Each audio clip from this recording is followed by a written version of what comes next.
हे वादग्रस्त आयएस अधिकारी पूजा खेडकर या संदर्भात तर या प्रकरणामध्ये आता पोलीस महासंचालकांनी अहवाल मागवलेला आहे आणि खासगी कारवर लावलेला अंबर दिवा, खेडकरांच्या आईनं शेतकऱ्याला पिस्तुलाचा दाखवलेला धाक, दिव्यांग प्रमाणपत्र या सर्व प्रकरणाचा अहवाल पोलीस महासंचालक रश्मी शुक्ला यांनी मागवलाय।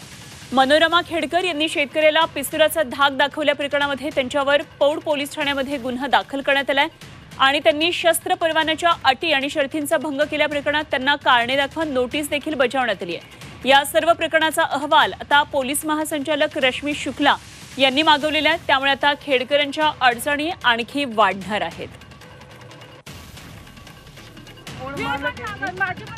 तर पूजा खेडकर प्रकरणामध्ये आता खेडकरांच्या अडचणी वाढत चालल्यात, त्यांचा पाय आणखी खोलात चाललेला आहे।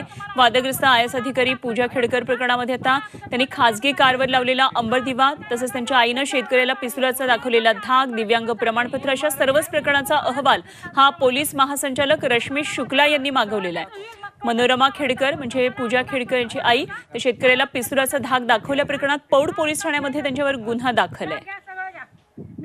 आमचे प्रतिनिधी अरुण मेहत्रे सध्या आपल्याबरोबर पुण्यामधून आहेत आणि या सर्व प्रकरणावर त्यांचं लक्ष आहे। अरुण, 3 महत्त्वाच्या घडामोडी, एक तर दिव्यांग प्रमाणपत्र, त्यानंतर पिस्तुलाचा त्यांच्या आईने दाखवलेला धाक, या सर्वाचाच खरं तर आणि कारवर लावलेला अंबर दिवा या सगळ्याचा आता अहवाल रश्मी शुक्लांनी मागवल्याचं कळतंय। काय आणि पुढचे तपशील येतात?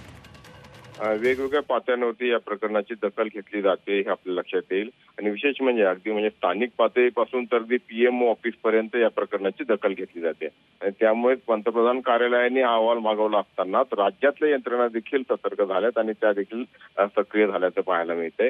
एका बाजूला दिव्यांग कल्याण आयुक्तांनी त्यांच्या दिव्यांग प्रमाणपत्राविषयीचा अहवाल सादर करण्याचे किंवा अहवालाबाबतचं पत्र हे पुणे पोलीस आयुक्तांना लिहिलंय।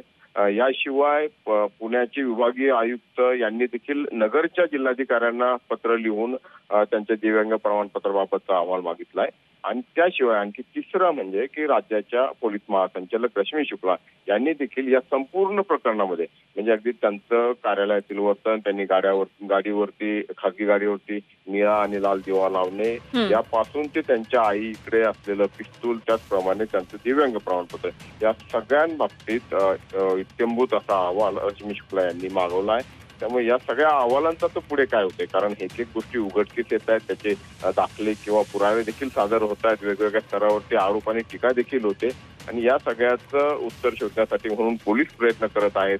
मात्र दुसऱ्या बाजूला गुन्हा दाखल असताना चौकशीसाठी हजर न राहणे, त्याचप्रमाणे राहत्या घरातून पसार होणे असे प्रकार देखील घडतात।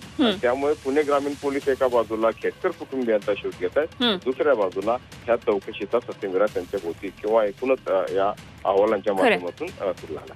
खरे अरुण, धन्यवाद दिलेल्या या सगळ्या सविस्तर तपशिलांसाठी। वेळोवेळी आपल्याकडून या संदर्भातली ताजी माहिती जाणून घेत राहू। तुर्तास धन्यवाद। अरुण मेहत्रे आमचे प्रतिनिधी आपल्याबरोबर होते।